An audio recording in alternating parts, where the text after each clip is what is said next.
Commerce TV, subscribe now. Commerce TV, subscribe now. Mohammad Ruhul Amin commerce টিভির পক্ষ থেকে তোমাদেরকে স্বাগত জানিয়ে আজকে advance accounting 2 BBA honours 4th ইয়ারের হিসাব বিজ্ঞানের একটা অধ্যায়ের অঙ্ক করাচ্ছি আমি।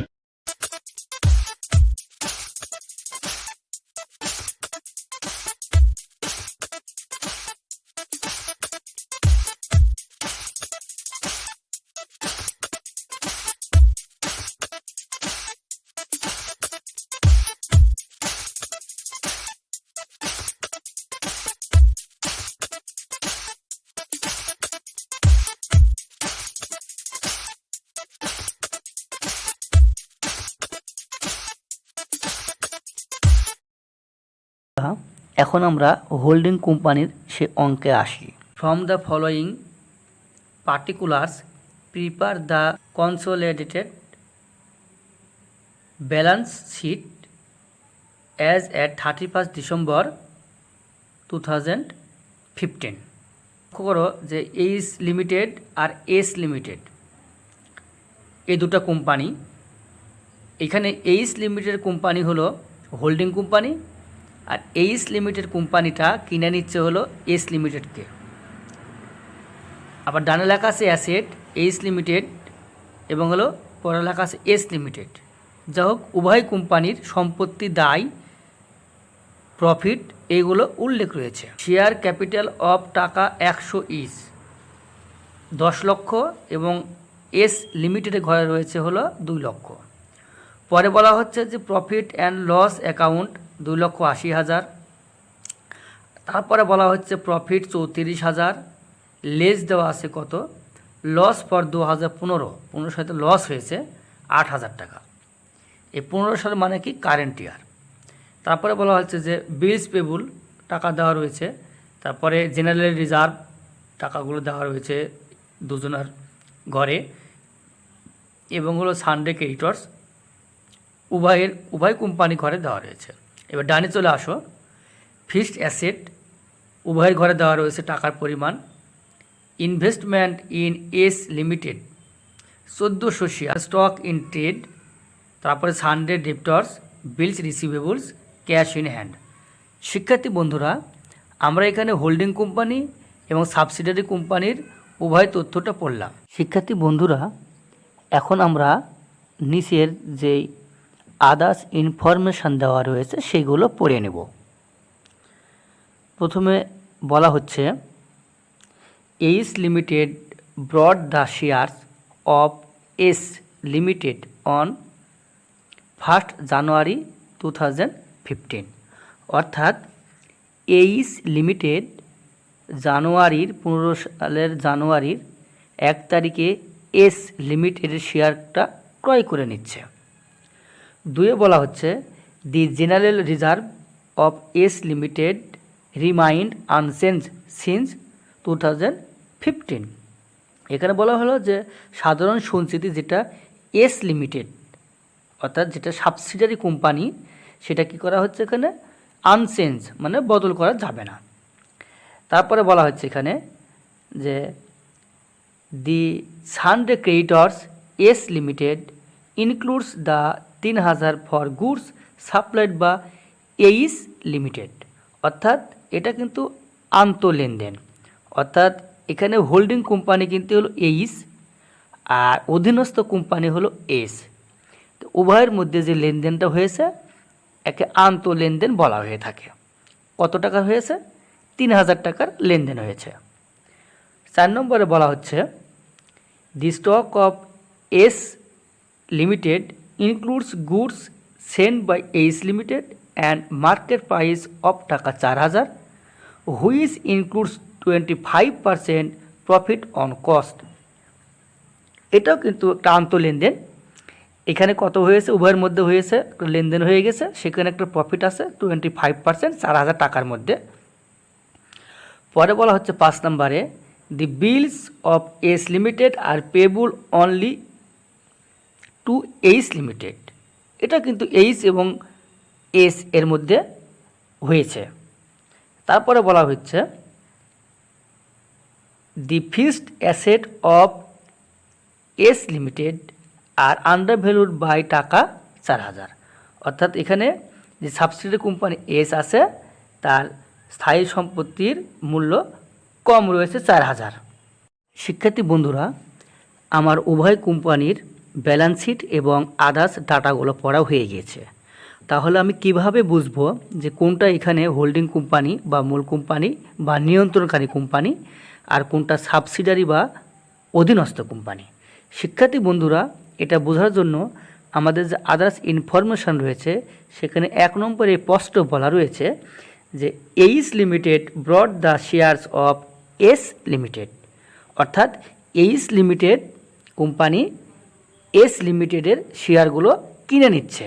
তার মানে এখান থেকে আমরা বুঝতে পারছি যে এইস হলো হোল্ডিং কোম্পানি আর সাবসিডিয়ারি কোম্পানি হলো এস লিমিটেড।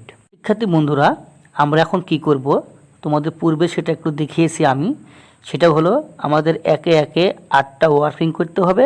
সেই 8টা ওয়ার্কিং শেষে আমাদের আবার কনসোলিডেটেড ব্যালেন্স শিট অর্থাৎ একত্র ব্যালেন্স শিট বা সমন্বিত ব্যালেন্স শিট হোল্ডিং কোম্পানি এবং সাবসিডিয়ারি কোম্পানি নিয়ে করতে হবে। তাহলে শিক্ষার্থী বন্ধুরা, আমরা এখন ওয়ার্কিংয়ে চলে যাই। শিক্ষার্থী বন্ধুরা, আমরা যে ওয়ার্কিংটা করব সেটা কিন্তু অবশ্যই এভাবে ধারাবাহিকভাবে তোমাদের করতে হবে। শিক্ষার্থী বন্ধুরা, সর্বপ্রথমেই ওয়ার্কিংয়ে কী করতে হবে? হোল্ডিং কোম্পানি এবং সাবসিডিয়ারি বা মাইনরিটি কোম্পানির রেশিও বের করে নিতে হবে। শিক্ষার্থী বন্ধুরা, দেখো আমি এখানে লিখেছি হোল্ডিং কোম্পানির শেয়ার অনুপাত সাবসিডিয়ারি কোম্পানির শেয়ার। লক্ষ্য করো, হোল্ডিং কোম্পানি কি? এইস লিমিটেড। পরে দেখো আমি লিখেছি রেশিও এস লিমিটেড। তাহলে এইস লিমিটেডের সম্পত্তি পাশে ডান দিকে দেখো লেখা আছে ইনভেস্টমেন্ট ইন এস। আমি লাল 30 চিহ্নে তোমাদের দেখাচ্ছি, লেখা আছে 1400 শেয়ার। তাহলে এইস লিমিটেডের শেয়ার হবে কত? 1400। এস লিমিটেডের নিচে লেখা রয়েছে 600 শেয়ার। এটা কিভাবে পাবো আমরা? এখানে লিখে রেখেছি আমি যে 2000 বিয়োগ 1400। এটা কোথা থেকে আসছে লক্ষ্য করো, যে ওই শেয়ার ক্যাপিটাল অফ টাকা 100 ইজ লাইবিলিটি সাইডে দেখো এস লিমিটেডের ঘরে রাখা আছে কত? 2 লক্ষ। এই 2 লক্ষকে যদি আমরা ওই 100 দিয়ে ভাগ করি তাহলে আসা হলো 2000। তাহলে 2000 শেয়ার আমরা পেয়ে গেলাম। সেই 2000 শেয়ার বিয়োগ হলো এইস লিমিটেডের 1400 শেয়ার। তাহলে শিক্ষার্থী বন্ধুরা, আমরা পাবো হলো কি 600 শেয়ার। এখন লক্ষ্য করো তোমরা, তাহলে হলো কত আমাদের? 1400 এবং হলো 600।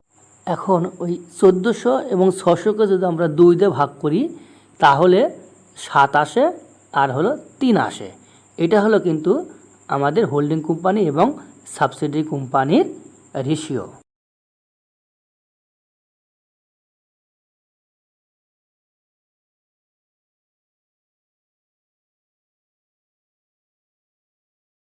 এখন আমরা 2 নম্বর ওয়ার্কিংয়ে চলে আসব। 2 নম্বরের নাম হলো কারেন্ট ইয়ার প্রফিট বা লস। তাহলে কারেন্ট ইয়ার এই অঙ্কের কত? 2015 সাল। তো লক্ষ্য করে এখানে 2015 সালের লস আছে কত? 8,000 টাকা। সেটা এখানে চলে আসবে। শিক্ষার্থী বন্ধুরা, এখন আমরা আসবো হলো ক্যাপিটাল প্রফিট নামক ওয়ার্কিংয়ে। এখানের রুলসটা কি দেখো লেখায় রয়েছে।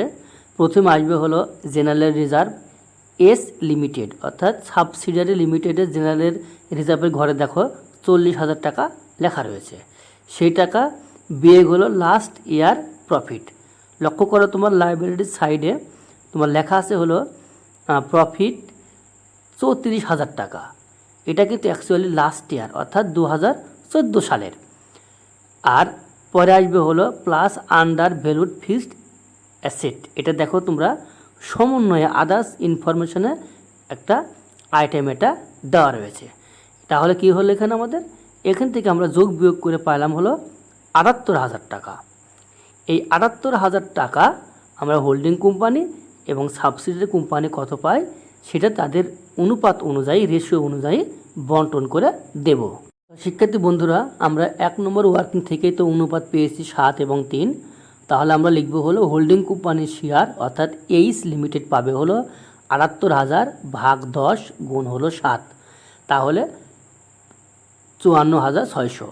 এবং সাবসিডারি বা মাইনরিটি কোম্পানি এস লিমিটেড এর অংশ হয় ৭৮,০০০ ভাগ 10 গুণ হলো 3, তাহলে ২৩,৪০০। শিক্ষার্থী বন্ধুরা, এখন আমরা বের করব হলো গুডউইল অথবা ক্যাপিটাল রিজার্ভ। লক্ষ্য করো, paid of value of share যেটা বলা আছে সেটা হলো ১৪০০ শেয়ার। এই ১৪০০ শেয়ার আমরা কোথায় পাবো?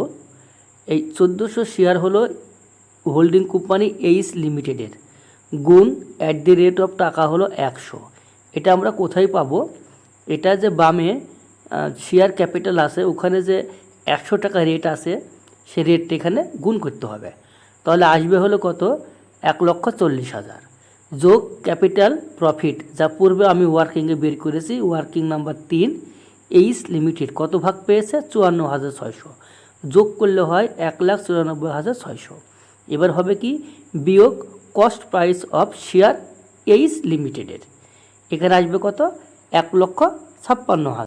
এই ১,৫৬,০০০ কোথায় পাবো?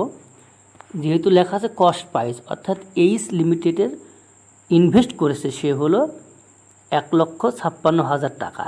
অর্থাৎ দেখো, যেখানে অ্যাসেট পাশে লেখা রয়েছে investment in H limited ১৪০০ share, তার ডান দিকেই এইচ লিমিটেডের ঘরে লেখা রয়েছে ১,৫৬,০০০। এবারে সেই ১,৫৬,০০০ টাকা উপরের ফিগার থেকে যদি আমরা বিয়োগ দিই, তাহলে আমরা পাবো হলো ৩৮,৬০০। যেহেতু প্লাসের ফিগার বড় হয়েছে, যার জন্যে এটা গুডউইল নাম আকার ধারণ করবে। আর যদি আমাদের ফলাফলটা মাইনাস ফিগার হইতো, তাহলে এর নাম হতো ক্যাপিটাল রিজার্ভ। শিক্ষার্থী বন্ধুরা, এখন আমরা রেভিনিউ প্রফিট বা লসটা বের করে নিব। তাহলে প্রদত্ত প্রশ্নপত্রে আমার রেভিনিউ লস রয়েছে ৮,০০০ টাকা। তোমরা লক্ষ্য করো, ওই যে প্রফিট ৩৪,০০০, তার নিচে লেখা আছে লেস লস ফর ২০১৫ সালের ৮,০০০, সেই ৮,০০০ টাকা। এই টাকা কী করব? আমি হোল্ডিং কোম্পানিকে ভাগ করে দিব এবং মাইনরিটি বা সাবসিডি কোম্পানিকে এটা ভাগ করে দিব। এটা লস হলেও ভাগ পাবে, আবার হলো লাভ হলেও কিন্তু এরা ভাগ পাইতো। তাহলে প্রথমে আমি কি করেছি? হোল্ডিং কোম্পানি এইচ কোম্পানি ৮,০০০ ভাগ ১০ গুণ ওই যে আমরা ১ নম্বর ওয়ার্কিংয়ে বের করেছি ৭ রেশিও বা অনুপাত, সেটা অনুরূপভাবে মাইনরিটি বা সাবসিডিয়ারি কোম্পানি এস লিমিটেড ভাগ পাবে ৮,০০০ ভাগ ১০ গুণ তার অনুপাত ৩ সমান ২৪০০। শিক্ষার্থী বন্ধুরা, এখন আমরা বের করব হলো minority interest S limited. Minority interest মানে হলো সংখ্যালঘু স্বার্থ। তাহলে এখানে শেয়ার ক্যাপিটাল আমরা করছি হলো ৬০০ গুণ ১০০ রেট। কোথায় পাবো? ৬০০ শেয়ার, ওই যে আমরা বের করেছি ওখানে ২,০০০ বিয়োগ ১৪০০ সমান ৬০০, যেটা হলো সাবসিডিয়ারি কোম্পানি হিসেবে আছে, মাইনরিটি কোম্পানি হিসেবে, গুণ হলো ওই শেয়ার ক্যাপিটাল ১০০ বামের লাইব্রেরি সাইডে দেওয়া আছে প্রথমে, সেই ১০০তে গুণ করলে হবে ৬০০ এবং প্লাস হলো ক্যাপিটাল প্রফিট ওয়ার্কিং ৩, ওখানে তুমি পেয়ে যাবে হলো ২৩,৪০০। এই এস লিমিটেড কোম্পানি ভাগ পেয়েছে, সেটা যোগ করলে হয় ৮৩,৪০০ এবং বিয়োগ হলো রেভিনিউ লস ওয়ার্কিং 5-এ বলা আছে, ভাগ পেয়েছে হলো এস লিমিটেড ২৪০০ টাকা। যদি রেভিনিউ প্রফিট হতো তাহলে কিন্তু এখানে যোগ হয়ে যেত। যা হোক, তাহলে ফলাফল আসে হলো ৮১,০০০ টাকা। বন্ধুরা, এখন আমরা ৭ নম্বর ওয়ার্কিংটা করব, যার নাম হলো আনরিয়ালাইজ প্রফিট। এখানে সূত্র হলো, তোমরা লক্ষ্য করবে প্রদত্ত প্রশ্নে কিন্তু বলা রয়েছে যে মার্কেট প্রাইস টাকা ৪,০০০ which included 25% profit on cost. তাহলে এখানে যে টাকাটা দেওয়া রয়েছে, টাকা দেওয়া রয়েছে সমন্বয় ৪ নম্বরে, সেই ৪,০০০ টাকা গুণ 25% প্রফিট অন কস্ট মানে কি? ওই ১০০ সঙ্গে ২৫ যোগ করতে হবে, যোগ করলে ১২৫ হবে। তাহলে ৪,০০০ ভাগ ১২৫ গুণ হবে শুধু ২৫, তাহলে আসবে হলো ৮০০ টাকা। শিক্ষার্থী বন্ধুরা, এখন আমরা করব হলো সর্বশেষ ওয়ার্কিং, যার নাম হলো profit and loss account of holding company H limited. তাহলে শুরু করি। প্রফিট অ্যান্ড লস লিখছি ব্যালেন্স শিট 2,80,000। পূর্বে যে ব্যালেন্স শিটটা দেওয়া রয়েছে সেখানে দেখো এইচ লিমিটেডের ঘরে লেখা আছে হলো প্রফিট অ্যান্ড লস অ্যাকাউন্ট 2,80,000, সেটা বসাইছি। বিয়ে হলো রেভিনিউ লস, যেটা হলো এইচ লিমিটেড পূর্বের ওয়ার্কিংয়ে যে রেভিনিউ লস হিসাবে যে ভাগটা পেয়েছে তার অনুপাত অনুযায়ী সেটাকে এখানে বসানো রয়েছে। তারপরে রয়েছে বিয়োগ আনরিয়ালাইজ প্রফিট। পূর্বে যে ওয়ার্কিংটা করেছি সেখানে আনরিয়ালাইজ প্রফিট বের হয়েছে কত, 800। এখন যদি আমরা 2,74,400 সঙ্গে 800 বাদ দিই তাহলে 1,73,600। শিক্ষার্থী বন্ধুরা, আমরা 1 থেকে 8 পর্যন্ত সমস্ত ওয়ার্কিংটা শেষ করেছি। এখন আমরা কনসোলিডেটেড ব্যালেন্স শিটটা করব, অর্থাৎ সাবসিডিয়ারি কোম্পানি এবং হলো হোল্ডিং কোম্পানি নিয়ে নতুন একটা সমন্বিত উদ্বৃত্তপত্র তৈরি করতে হবে। সেটা আমরা এখন করব এই ওয়ার্কিংয়ের তথ্য নিয়ে এবং প্রদত্ত ব্যালেন্স শিটের তথ্য নিয়ে। Commerce TV, subscribe now. Commerce TV, subscribe now. শিক্ষার্থী বন্ধুরা, এখন আমরা সমাধানে চলে আসছি। লক্ষ্য করো সমাধানটা করা হচ্ছে। প্রথমে লেখা রয়েছে কি, বাম দিকে ক্যাপিটাল অ্যান্ড লাইবিলিটিস, সেখানে লেখা রয়েছে প্রথমে ক্যাপিটাল শকের মধ্যে, তারপরে বলা হচ্ছে কি শেয়ার ক্যাপিটাল টাকা 100 ইস। লক্ষ্য করো টাকা দেওয়া রয়েছে কত, 10 লক্ষ। এই 10 লক্ষ টাকা হলো এইচ লিমিটেড কোম্পানির জন্য। তারপর দেখো লেখা রয়েছে রিজার্ভ অ্যান্ড সারপ্লাস, অর্থাৎ সঞ্চিতি এবং হলো উদ্বৃত্ত সমূহ কী কী। প্রথমে লেখা রয়েছে দেখো জেনারেল রিজার্ভ কত, 1,10,000। এটা কোথায় পাবো, প্রদত্ত প্রশ্নপত্রে দেখো লাইবিলিটির সাইডে দেওয়াই আছে এইচ লিমিটেডের ঘরে জেনারেল রিজার্ভ 1,10,000। সেই এইচ লিমিটেড টাকাটা এখানে বসাতে হবে। তারপর শিক্ষার্থী বন্ধুরা, তারপর লেখা রয়েছে ক্যাপিটাল রিজার্ভ। আমরা যে ইতিপূর্বে যে ওয়ার্কিংটা করেছি সেখানে ক্যাপিটাল রিজার্ভ যে ছিল সেই রিজার্ভের টাকাটা এখানে দিতে হবে। ওয়ার্কিং 4-এ রয়েছে 38,600 এইচ লিমিটেডের টাকা। তারপরে লেখা রয়েছে profit and loss account working 8, অর্থাৎ ওয়ার্কিং 8-এ যে আমরা প্রফিট অ্যান্ড লস অ্যাকাউন্টের জেডটা পেয়েছি সেই জেডটা এখানে বসাতে হবে 2,73,000। এখন আসবো আমরা হলো চলতি দায়সমূহে। দেখো লেখা রয়েছে কারেন্ট লাইবিলিটিস। এই কারেন্ট লাইবিলিটিসের মধ্যে কী আছে, প্রদত্ত অঙ্কে দেখো লাইবিলিটি সাইডে লেখা আছে বিলস পেবল, এর ঘরে লেখা আছে কত, 6,000 টাকা। এই 6,000 টাকা কিন্তু একটা সমন্বয় বলা ছিল, প্রদত্ত অঙ্কে একটা সমন্বয় ছিল। সেই সমন্বয় কিন্তু এখানে বলাই ছিল, সেটা হলো 5 নম্বর সমন্বয়। লক্ষ্য করো 5 নম্বর সমন্বয়ে বলা আছে the bills of S limited are payable only to H limited, অর্থাৎ এটা হলো কি হোল্ডিং কোম্পানি এবং সাবসিডিয়ারি কোম্পানির মধ্যে একটা আন্তঃলেনদেন হয়ে গেছে, যার জন্য আমরা বিলস পেবলটা লিখে যে টাকাটা থাকবে সেই টাকাটা সমান করে আমরা ওখানে আবার সেম বসানোর পরে সেটা কেটে দিব, সেটা বলা হয় যাকে, অর্থাৎ 2 পেকার সমান হয়ে টাকা ডানে ঘরে বসবে না। অনুরূপভাবে লক্ষ্য করো লেখা রয়েছে এখানে যে সানডে ক্রেডিটর্স, অর্থাৎ বিবিধ পাওনাদার কত টাকা রয়েছে লক্ষ্য করো তোমরা। এইচের ঘরে রয়েছে হলো 12,000 আর এস এর ঘরে রয়েছে হলো 4,000, যোগ করলে কত হবে 16,000। দেখো 16,000-এ কিন্তু প্রদত্ত প্রশ্নে সমাধানে লেখা রয়েছে লেজ মানে বাদ দেওয়া আছে কি ইন্টার ট্রানজাকশান, অর্থাৎ আন্তঃলেনদেন। আন্তঃলেনদেনের তথ্যটা কোথায় পাবো তোমরা লক্ষ্য করো 3 নম্বর সমন্বয়ে বলা রয়েছে the sundry creditors S limited includes টাকা 3,000 ফর এইচ লিমিটেড। তাহলে 3,000 টাকাটা সেই 16,000 টাকা থেকে বাদ দিতে হবে, তো থাকবে হলো কত 13,000 টাকা। আচ্ছা, সর্বশেষ আমরা যে ওয়ার্কিংটা করেছি সেখানে তোমরা লক্ষ্য করবে মাইনরিটি ইন্টারেস্ট একটা ওয়ার্কিং ছিল, সেই ওয়ার্কিংয়ের জের কত ছিল 81,000 টাকা। তাহলে আমি যদি এখন সব যোগ করি 10 লক্ষ, 1,10,000, 38,600, 2,73,600, 13,000 আর হলো 81,000, তাহলে যোগ করলে আমাদের ফলাফল আসে হলো 15,16,200।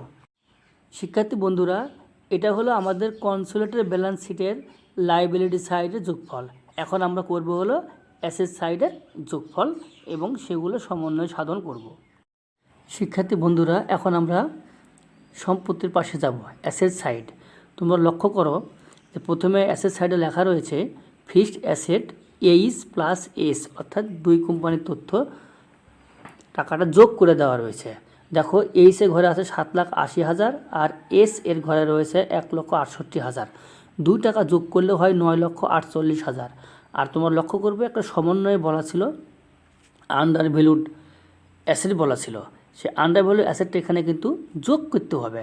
তাহলে দেখো লেখা রয়েছে এখানে ফিক্সড অ্যাসেটের নিচে লেখা আছে add increase in S limited 4,000 টাকা, সেটা এখানে যোগ করলে হয় 9,52,000 টাকা। এবার আসবো আমরা হলো কি কারেন্ট অ্যাসেটে।